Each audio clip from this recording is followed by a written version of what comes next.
Yeah, I would definitely say that you and I have gotten closer since doing the podcast. Yeah, because you forced me to see you all the time. And I am grateful for that. But I definitely think that doing activities with your friends Yes. on a weekly basis, like whatever that may be. Hey guys, welcome back to the Let's Say More podcast. I am Solange. I'm Ava. And we just realized we didn't hit record. So we have been chatting for quite some time. Isn't this the second time we've done this where we haven't hit record? Oh my God. Didn't we not hit record on one episode? Yeah, and we had to use like the audio from it was one of the first ones. Now we're like on episode 24, so really we don't really have an excuse other than I just didn't hit record.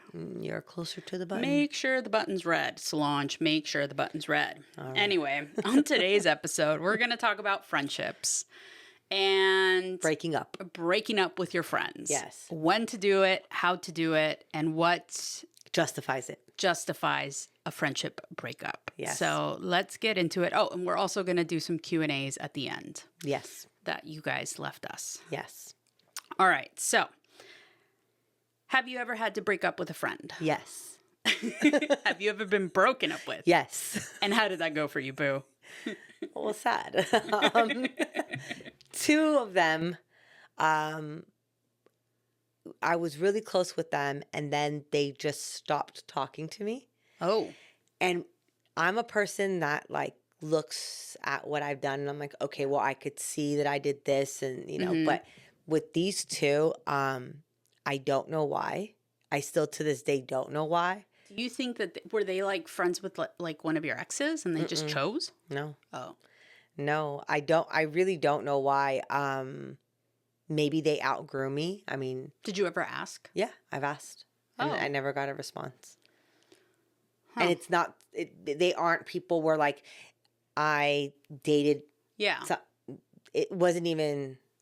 Like you can't even think of like. It wasn't even anything like that where like I dated a friend of theirs or their partner liked me. It was never, I was never put in a situation like that with them. Yeah. So I don't know why. But I've broken up with friends. How did you do it? I just pulled away. You didn't give them a reason? No, I mean, I just outgrew the friendship. I mean, I think just because you've known someone for so long, if the friendship isn't serving you anymore, if you've kind of outgrown them, you've gone this way and they are still stuck in the same crap that they do and you're over that phase, it's time to move on. I think sometimes people stick with friendships because of how long they've known someone. Yeah. I also think people stick in friendships because you have this one thing in common. Yeah. For example, like friends that drink together and they always drink together and then you don't do anything else but drink together. And then one friend becomes sober. Yeah, that's hard. And then you're like, what are we going to do? Go on a hike? What are we going to do? Just kidding. For all those that are sober and hiking. But I think about that because I know people that have become sober and they kind of lose their friendships. Yeah, but it's good for them because then they're but they're not serving them, right? Right, exactly. Yeah. Right. So I think outgrowing friendships is a common thing. I think it can hurt just as much as maybe breaking up. Maybe depending on how deep the friendship was, maybe even more. But yeah, I do think it's a very common thing. I think it's a healthy thing too. It could be healthy. Yeah. Well, obviously, because you're growing. I think any breakup could potentially be healthy because it doesn't serve you anymore. True. So you're shedding what doesn't work for you anymore. Unless you really fucked up and you lost it all because you fucked up. Yeah, but then you're shedding the thing that made you fuck up. Kind of, I guess, maybe. Just saying. I don't know. Devil's advocate.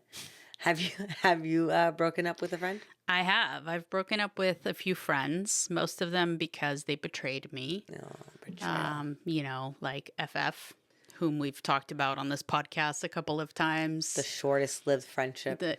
She betrayed me with 2 ex-girlfriends, so that was nipped in the bud. Yeah. I said bye-bye to that friendship. Other friendships that I've had that, just kind of, it wasn't necessarily a breakup, but it was more like we just outgrew each other. Like we kind of just went our own ways. I've had other friendships where we haven't necessarily, I don't know, it was just random. We just stopped talking. Yeah. It's like you just, from almost like, I think it was like something happened between them and another friend. And it's almost like you picked a side silently. Silently. You silently picked a side and then you just stopped talking to that person. But yeah, I've had friendships end that way. I've had now like kind of just thinking about like where I want my friendships to go and who I want to keep in my life and who I want to like keep like filling my cup with. Right. Like at this moment in time, I think I'm in a place where I don't want to be in a friendship if you're not giving me the same amount of love that I give you, or that if you are not somebody that I feel like I can trust. That is a huge thing for me, obviously, because I've had a lot of friends betray me. I don't want to be friends with people who don't think of me highly. Right. Like if I think of you in a high regard, I'm going to speak of you in a high regard, and I'm not going to question your character or who you are. Right. And I think that if you start questioning your friends' characters and who they are as people, then maybe it's time to let that friendship go. Yeah. Because I don't think that that is a healthy thing. I also think that there are times where people just grow because you're different. Like you have children, and people who have children tend to want to be around other people with children, and then you become the friend that didn't have kids and you're kind of just in the background like auntie, hey, kids. But yeah, like I just think I don't know. I think it's a difficult thing to do, to have to say goodbye to a dear friend because you've met that threshold. I think that is harder than having a blowout fight with someone. Yeah, I agree with you, because at least a blowout fight, you have something to base it off of. Right. I think that people don't talk about how difficult it is to break up with friends. They only talk about romantic relationships. Yeah. And how those relationships end and the heartbreak. But people don't talk about friendships and also having the conversation about like, hey, you're not filling my cup. Right. Like.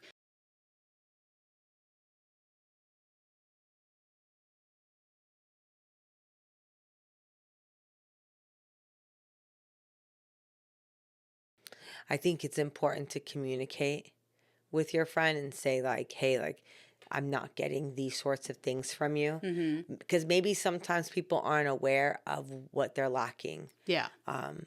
The same way you would have to communicate to your partner, I think, is the same way you would have to communicate to your friend. Yeah. And if they care to make it work, then they're going to, put in the effort. But like clock in. Clocking in. But everyone does get busy. And sometimes friends are forgotten about. Yeah. Because the relationship does come first. Depending on how serious the relationship is. Yeah, I would definitely say that you and I have gotten closer since doing the podcast. Yeah, because you forced me to see you all the time. And I am grateful for that. But I definitely think that doing activities with your friends, yes, on a weekly basis, like whatever that may be, definitely helps keep the friendship closer and more connected. Especially when you have friends that maybe you don't necessarily have other things in common with. Yeah, you always have like different groups of friends or different friends that do different things. But I definitely think doing something with your friend every so often is... Yeah, it's nice. Yeah. It's nice to reconnect that way. I agree with you. Do you think that it is fair to get upset if you have like a group of friends, but only 2 or 3 of them hang out together all the time and you're not invited? Yeah. Like, you think it's fair for the other person to feel left out? Yes, but depends on, okay, so I've been in situations where it's not done on purpose. Like me and a friend will go, like it'll be spontaneous. We'll be talking about something and we'll say, "Are you hungry? I'm hungry too. Let's go eat or something." And then another friend might be like, "Well, how come I wasn't invited?" But it wasn't like, "Don't invite her." Yeah. You know, and I think sometimes people get hurt because they feel like you didn't. Why wasn't I invited? Because I have. I don't think, yeah, I have too. I still have. do. But I don't think it's because I feel like why wasn't I invited? Because Yeah. like intentionally did not think of me. Yeah. I think it's for me. I think it's more like you didn't think to invite me, and you were down the street from my house. Yeah, you've gotten mad at me for that stuff before. Like you're down the street, and you didn't think I even if I say no, the invitation is appreciated. Yeah, you told me that before. And I said, "Well, Solange, you never come." And you said, "I just want to be invited so I could say no." Yeah. And I said, "Okay." And then, and then that helped me understand you more. And then I explained my side too. And I said, "Well, it's sometimes it's like I'm not inviting you to be like malicious towards you. It's just because sometimes like it's like it just happens. But I do know that people want to be thought of because like there are times where like I see people out and I'm like, why wasn't I invited? Yeah. Like I feel the same thing. Yeah. So yeah, I think it's fair to have that feeling. And I think it's healthy also to do what we did, which is to tell each other like, hey, why didn't you invite me? Yeah, I think it's fair. So what would you do if like your friend was lying about their relationship? Do you think it's justifiable to lie about a relationship? Like to end the friendship or to just be upset about it. I'm with someone, we're friends. I don't tell you about the someone. I think that you should let the person give you their perspective and their reasoning for not telling you why they for not telling you that they were in a relationship. I think sometimes people either don't tell their friends that they're in a relationship because they want to either like see if this is going to go anywhere or, they're not sure about the person, or they don't tell their friends about you because they probably don't want to be judged, or the situation might be one where it can be a little tricky and maybe the friends are not exactly going to be welcoming of this person in your life, or you don't trust your friend. Like you always have a friend that, likes to cheese me out and is a little bit more of the schmoozy kind. So maybe you don't want to tell that friend because you think my news doesn't need to make it to the village yet. Okay, so then don't tell that friend. But what if it's a friend that, like a best friend? Yeah, and you don't tell them, and then they find out another way, and they're hurt by that because now they're questioning what kind of friend they are to you. I think it's justifiable to be upset, but I do think that you should hear the other person out and hear their reasoning for not telling you, and then make your judgment decision. Like I think that if that friend came up to me and said, I was scared to tell you because this person is so and so, and I didn't want to be judged, and I didn't know how you would react, and it's a really sensitive thing, and I was afraid to say something, and I'm really sorry. I never wanted you to feel X, Y, and Z. I just didn't know how to approach you. I would be hurt, but I would also be empathetic for them and kind of understand that maybe they're in a tough place too. Okay, but then on the other hand, what if they think, well, if you were afraid of being judged, then maybe you shouldn't have been doing it, and why didn't you tell me? Because I wouldn't have judged you because we're friends for a reason, not because I judge you. Yeah, but people always have their own insecurities and thoughts, and maybe they're also guilt. Maybe there's guilt under that, Okay.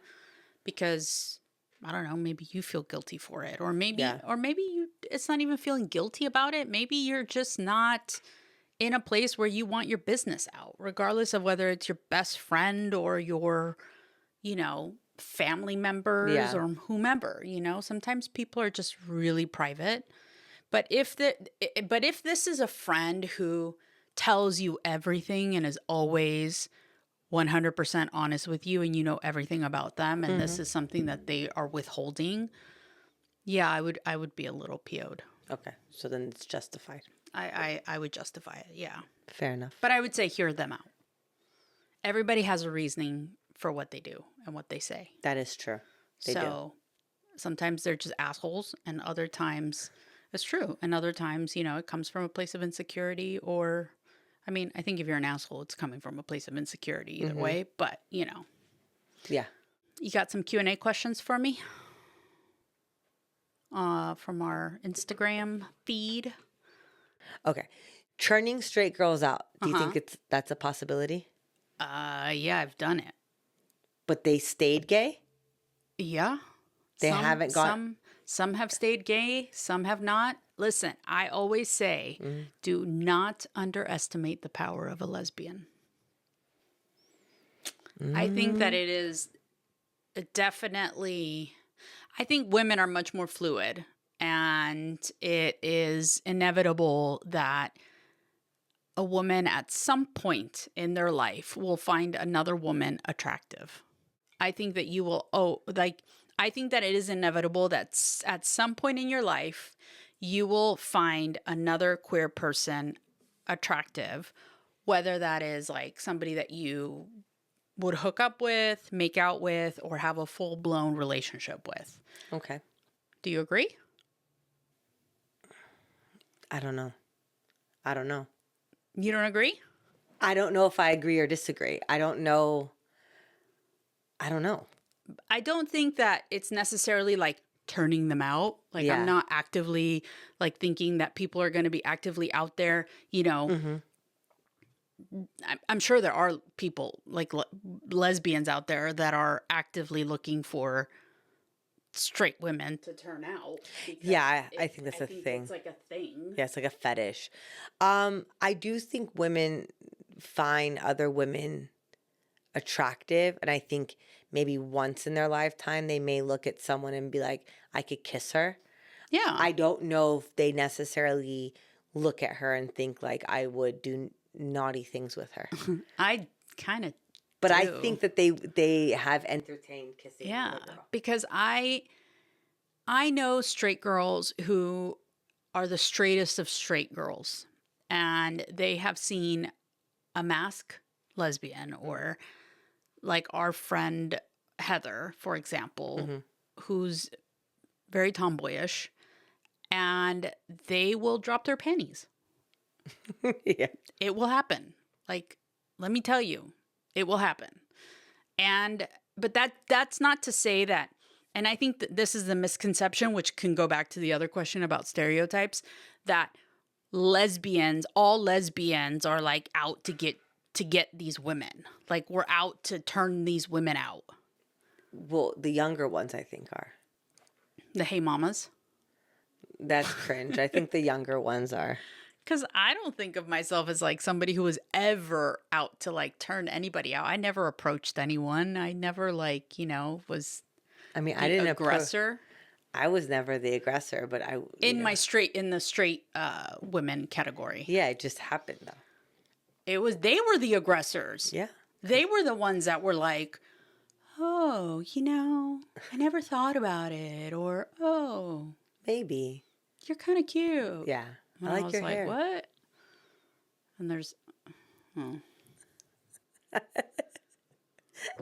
Anyway, what's the next question? Can SA Media start a side hustle of delicious porn? Oh, is this porn that I'm in or porn that I'm making? It didn't specify. Oh, so I don't know. I mean, would it matter? Porn in my production company? I don't know. I don't think so, unless it's like my own personal porn. What if you were getting paid like top dollar, big bucks? Yeah. You know what? Maybe. I think so. Yeah, why not? You would do something strange for a little bit of change. Yeah. Why not? Yeah, why not? I don't judge. F it. Dating or having friendships that where you have different religious or political views? Do you think those are sustainable? I think that it is a tricky one because, especially in the climate that we are in today, it is a hard one because everybody is so divided to have friendships or relationships with people that have such vastly different political views.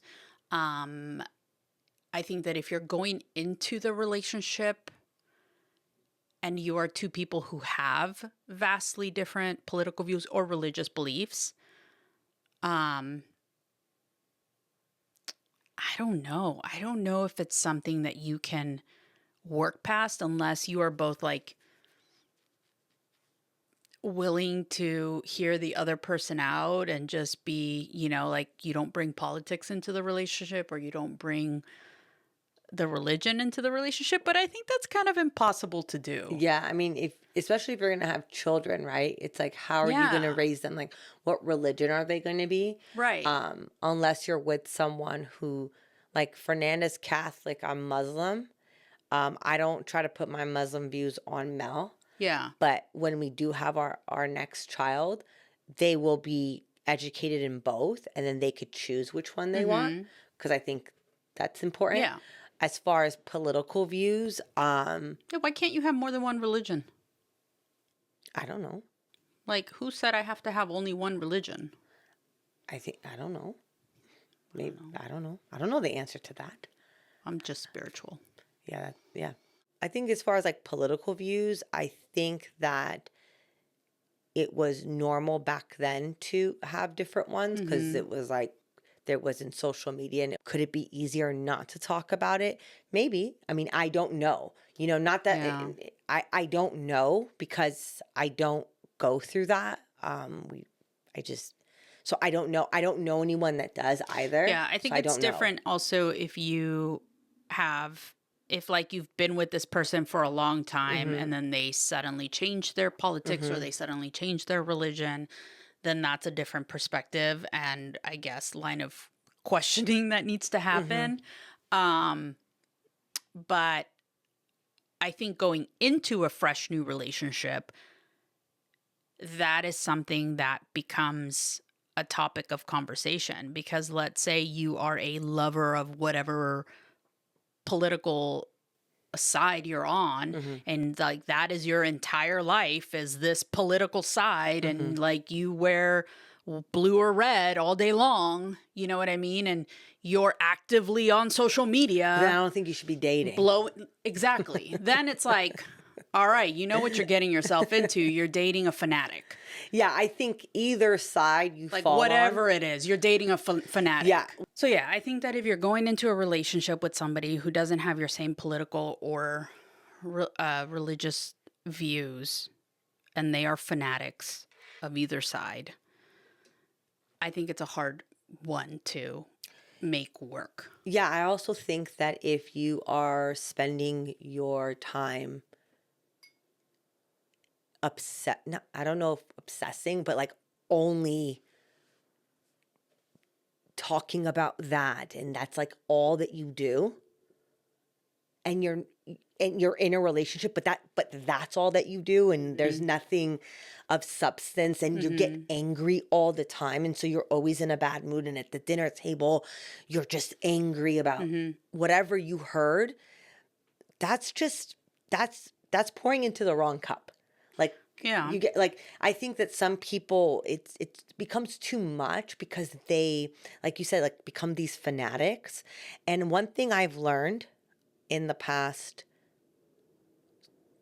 5 years is that people already have made up their mind. Whatever their mind is, you're not going to change it. So it's kind of like, let them. That's what they truly feel and believe. Where it's not affecting you. So, no, but I also don't want to date you. No. I'm not talking about the dating aspect. I'm talking about the fanatics who want to argue all day with strangers. Yeah. I mean, when I mean all day, I know people like that. I mean all day. You're kind of like, okay, like I get you're passionate and I'm not taking that away from you. I'm not telling you don't be passionate about that. I'm just saying save your sanity. Put your effort into something else. Yeah. That's what I mean. Then dating, I don't want to date. I don't want to date you. I don't want you around me. I don't want to I date. can't. No, I can't. Even if you're a fanatic that agrees with me, I was going to say, even if we're on the same page. please spare me. I don't want that, because at the end of the day, however the coin is flipped, I have no control. Yeah. I have no, I only can control how I react and what I do, right? Like, meaning, let's say, God forbid, tomorrow they turn off my bank account. Let's just say. What can I do? All I can do to prepare for that is to put, have money in my shoebox and then go from there. We know where the money is, guys. It's in the shoeboxes. Good luck finding it. There's about 800 pairs of shoes. That's what I mean. Is like something like that. Like, all I can do with any knowledge that I may think I have is to just prepare myself for that outcome that may or may not happen. But I don't want to be with someone that's a fanatic over, even if, like I said, if it's something that I agree with, like, please. Like, yeah. Would you be with a fanatic, like, of any kind? Like somebody who's like, I don't know, somebody who's like a crazy fan of a sports team. I mean, I'm a fanatic of the Lakers, but like, what do you mean? Like, no, but I mean like a what do you mean? fanatic. Like they paint their face. Like they go full blown 100% in it. They cannot miss a game, or they cannot miss a major event. They spent all their money on that. Like whatever extra cash they have, that's what they want to do. I think there's a limit to that because because then that becomes, then you're more obsessed with that than you're obsessed with me, and that's a problem. That's a problem. Yeah, could We've you hit a roadblock? No, right? Like, there's nothing in my life that I could possibly be that crazy about, other than like my friends and family. Yeah, I because do you think it's because your friends and your family give back, whereas like if you're a fanatic of, let's say, a sports team, it's not giving you anything back because it's giving you disappointment when they lose. Yeah, well, that's what I'm saying. Like, then they lose and you're like, oh crap, man, like people get devastated. They have like a bad day after that. No, and what I don't understand, because you're a sports fanatic, you can explain this to me. What I don't understand is, why do people go into full-blown rage after their teams win? What do you mean? Like they start flipping that I don't agree with. buses and setting shit on fire. I don't agree that. I don't agree with destroying their that. cities. I don't agree with that. And I don't know why. Like, what's the logic? I don't know. And it happens in like every city. Every city. It's not a just like LA, like LA Dodger thing. It's or like they did it in Philly. Yeah. They do it everywhere. I don't know. I don't agree with that. That's so stupid. I don't get it. What's the purpose of that? Yeah, I don't know. I'm not crazy like that. Like I sometimes I think to myself, like, when it's like a major sports event like that, I go, oh my God, I hope the home team doesn't win. Because of the chaos. Because of the chaos that comes with that. But it's not even a home team. Like, if the team was playing my home team. Yeah, I get it, because you don't want, so that shit doesn't happen in my city. I don't know. Maybe we need to interview someone that has done that. Yeah. Where would you say are the hottest lesbians? At this table? That's a good one. You're clever. I have no idea. You have no idea. I don't think there's anything gay happening in this city anymore that I know of, other than like the younger generation stuff. Maybe we need to interview somebody who can tell us. Yeah, I don't know either. Listen, if you know where the gay scene's at, let us know. And we'll bring you on the podcast. Yeah, please.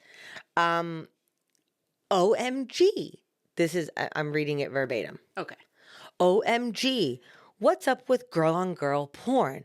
Why is it always terrible? Oh, this is actually, I agree. I don't watch porn. I agree. I don't watch girl on girl. I don't watch it. I don't watch girl on girl. I do watch porn from time to time, but I don't watch girl on girl. I know that there are other porn sites out now, which I have not seen. Like, I haven't, what do you call it? Subscribed to, or not even subscribed, but like. She hasn't explored them yet. I haven't explored. There are other porn sites I have not explored that are supposed to be more like ethical porn, right? What the heck is it? So, ethical porn site? Meaning like in your typical porn, like Pornhub, right? You have porn that is slightly unethical. Like you have young girls. No, I don't even want to know. You know, things like that are more for the male gaze. It is a more male predominant porn site, right? Like they cater more to men.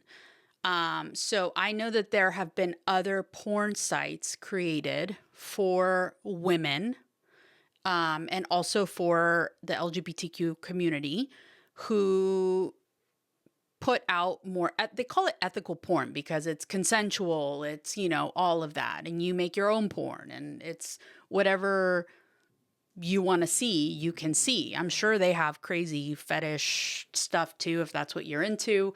I don't know because I haven't been on it. I know a lot of people actually go on, I always get this wrong. Don't ask me. OnlyFans? Yes. Okay. OnlyFans. I got it right this time. That's probably taken over. The first time I get it right. OnlyFans. Go on OnlyFans to watch porn too. I mean, I don't know. I don't know. I can't answer these but questions. I do think that girl on girl porn is not great, especially if you're watching it on one of those regular platforms because they're all fake. They're not real lesbians having sex. They're just two women having sex for the male gaze, and they do what men want to see. They don't actually have what real lesbian sex looks like, but it's just not the same. It's not the same, according to her. It's not. I'm saying because I don't know, so I'm saying you're the expert. I don't know. I don't like to watch it, but yeah, I haven't found a site. I also haven't been looking for a site, but I haven't found a site that I like. If you guys know any sites that she'll like, send it to her. Yeah, not to me, just to the viewers. We'll talk about it. We'll put it out. We'll talk about it on the next episode. We'll talk about which sites you guys recommend that you can find good, decent girl on girl porn. Oh my goodness. You know, a lot of straight women watch girl on girl porn. I'm sure. Yeah, it's a thing. Now I know it's a thing. All right. So I think we're going to wrap this episode up. Yep. Wrap it up. And we'll catch you guys on the next one. Later, booze. Later, booze. Oh, we missed my fist. Thank you so much for listening to this episode of the Let's Say More podcast. If you can please show your love and support by writing a review on Apple Podcasts, rating us on Spotify, and of course, spreading the word and sharing us with your community, we would greatly appreciate it. The Let's Say More podcast is produced by yours truly, Solange Aurelio, and Ava Mozafari, and edited by myself as well, Solange Aurelio.